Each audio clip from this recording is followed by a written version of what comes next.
They had conquered thirst, purified water, preserved food, and defended the harvest. Yet survival in the Middle Ages demanded more. Winter's cold was merciless. War was ever present. And when steel tore flesh, even the strongest walls could not protect you. This is part 2, the final chapter. 3 inventions that turned fire into warmth, stone into safety, and blades into the last fragile lifeline. What you are about to see is the end of the medieval struggle for survival and the beginning of our modern one. Winter was no kinder than plague. It crept into bones, froze the blood, and smothered the weak. Yet when people lit fires to fight the cold, they found themselves choking on their own defense. Before chimneys, homes were ovens of smoke. Children coughed through the night, lungs scarred black before their first words. Adults aged in constant pain, their breaths heavy with soot. Fire gave warmth, but it also poisoned. To survive, fire had to be tamed. And so came the invention that transformed homes from prisons of smoke into sanctuaries of breath, the fireplace and chimney.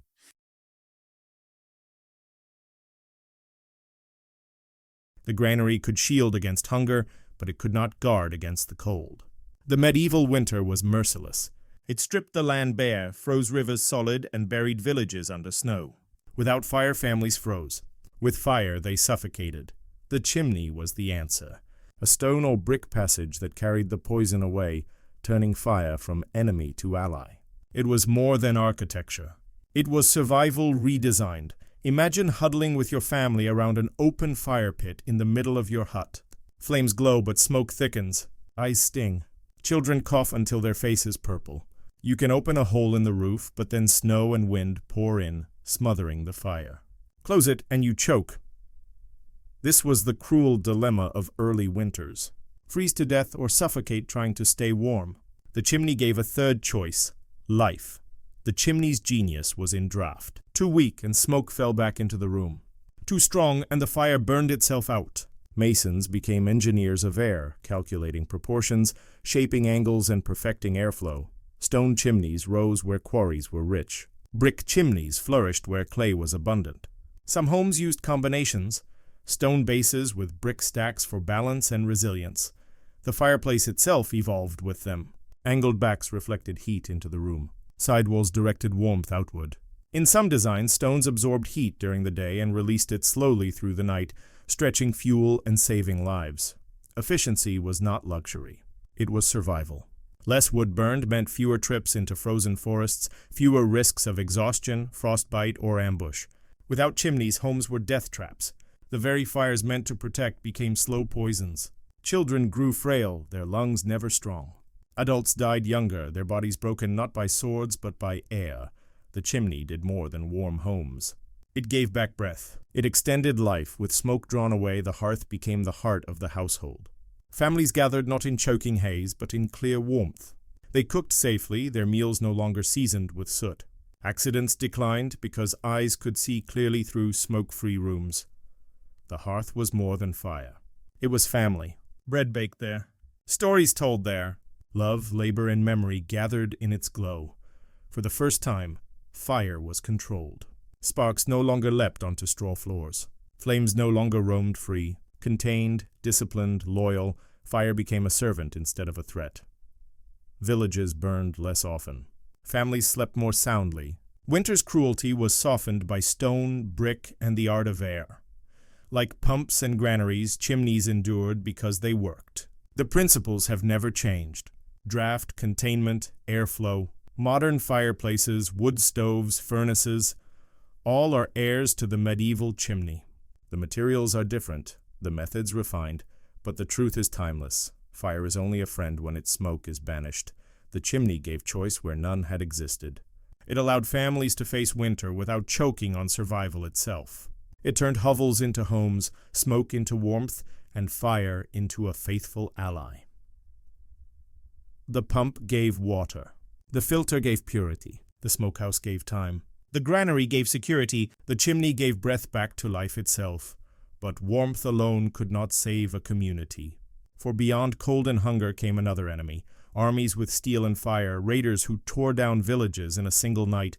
To endure them, medieval people built walls of stone and cunning, fortifications that multiplied the strength of the weak and made survival possible even against overwhelming odds.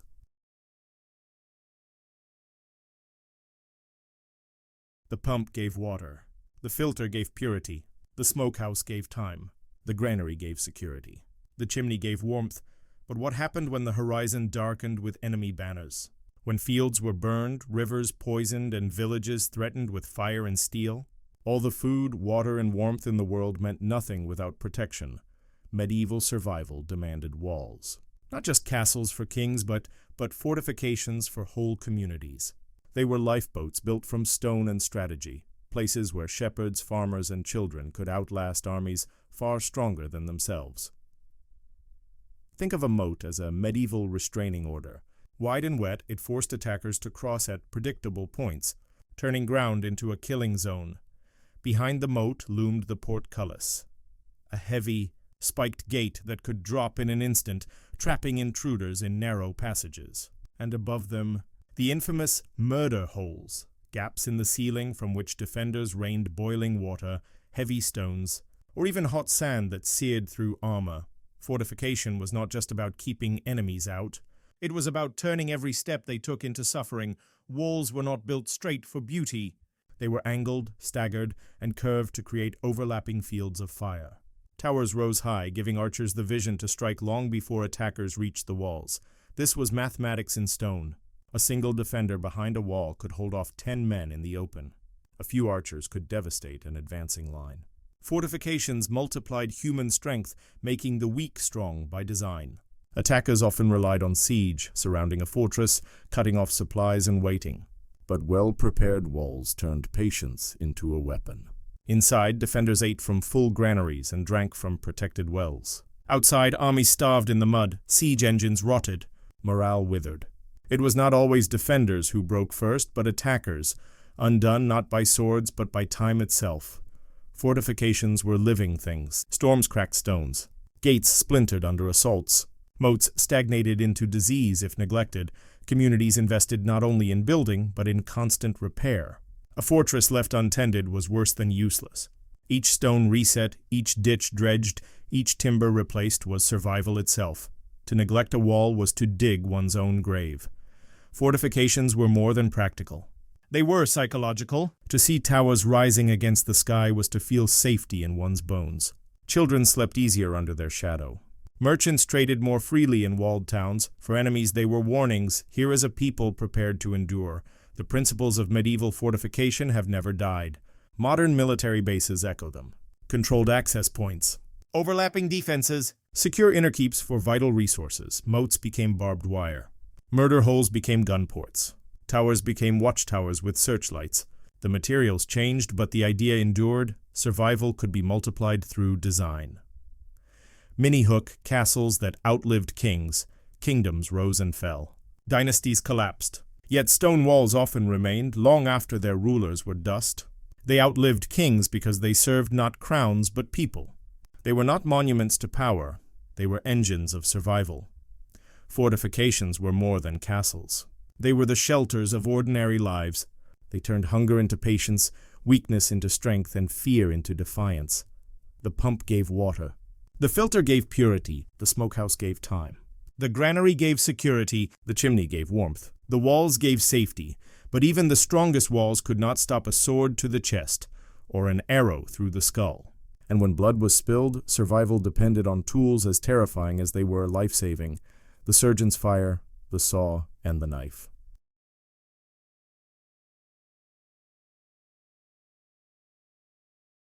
Walls could hold back armies. Chimneys could clear the air. Granaries could guard against hunger. But no wall, no fire, no grain could stop the slash of a sword or the flight of an arrow. On battlefields, in workshops, on farms, people bled, bones broke, skulls cracked. And when the body failed, survival depended on something darker than stone walls or smokehouses. It depended on tools that looked like torture, but served as salvation. These were the surgeon's weapons: cautery irons, bone saws, and trepanation drills. Primitive, brutal, but in desperate hands, they meant the difference between a shallow grave and another chance at life. Picture a battlefield. the air thick with screams, steel clashing against shields, mud trampled underfoot. A soldier collapses, his leg shattered by an axe. Blood gushes. Without intervention, he will not see the sunrise. The surgeon steps forward, not with kindness, but with fire. A cautery iron, heated until it glows red, presses against the wound. Flesh sizzles. The man screams. The bleeding stops. It was not mercy. It was survival. The cautery iron was the most common. Heated in flame, it sealed wounds instantly, stopping soldiers from bleeding out on the field. They came in shapes for every wound. Sharp tips for vessels, flat plates for wide cuts, curved irons for difficult angles. When flesh could not be saved, bone saws followed. Limbs crushed beyond healing were cut away. Speed was life. A clean, swift cut gave a chance to survive. A slow cut brought shock, agony, and death. Most haunting of all was trepanation. With crude drills, surgeons bored holes into skulls to relieve swelling, drain blood, or remove bone fragments. By miracle or skill, many patients lived. Archaeologists find skulls with smooth edges around the holes, proof of healing, proof that life endured after unimaginable procedures. There was no anesthesia, no chloroform, no ether. Patients bit leather, drank strong wine, or screamed until their voices broke. Assistants pinned them down while the surgeon worked. It was horror. But horror was better than the grave. Surgeons did not know of germs. They could not name bacteria. Yet they saw the difference between clean tools and dirty ones. They washed with wine and vinegar, boiled their instruments, used herbs to dull pain. They learned by trial, by failure, by the blood of those who died, and the survival of those who lived. Apprentices studied by watching. Then doing, their skill forged not in classrooms but in the heat of battle and the desperation of villages. Knowledge spread not through books but through scars. Imagine lying on a wooden table, staring at the glowing iron that will brand your wound or the saw that will cut your bone. Terror was inevitable. But thousands survived because surgeons dared to use horror as healing, and though the tools were crude, their principles endure. Cautery became electrocautery. Bone saws became powered surgical blades. Trepanation became neurosurgery. The methods grew safer, but the truth never changed. When the body is broken, only tool, and the courage to wield them, stand between life and death. Modern hospitals are worlds apart from medieval huts, yet their foundations were laid in those grim chambers: speed, cleanliness, fire, pressure. These lessons, learned in agony, became the first steps toward medicine as we know it. Every sterile operating room today carries shadows of medieval surgeries, where men with iron tools faced the impossible, and sometimes won. The Middle Ages were not just an age of knights and kings. They were an age of survival. People endured hunger, thirst, cold, war, and wounds not by miracle but by invention. The pump gave water. The filter gave purity. The smokehouse gave time. The granary gave security. The chimney gave warmth. The walls gave safety. The surgeon's tools gave one last chance when all else failed. 7 inventions. 7 lifelines. Born of desperation, refined by necessity, and so enduring that even now, centuries later, they still save lives. Survival is not always written in crowns and castles.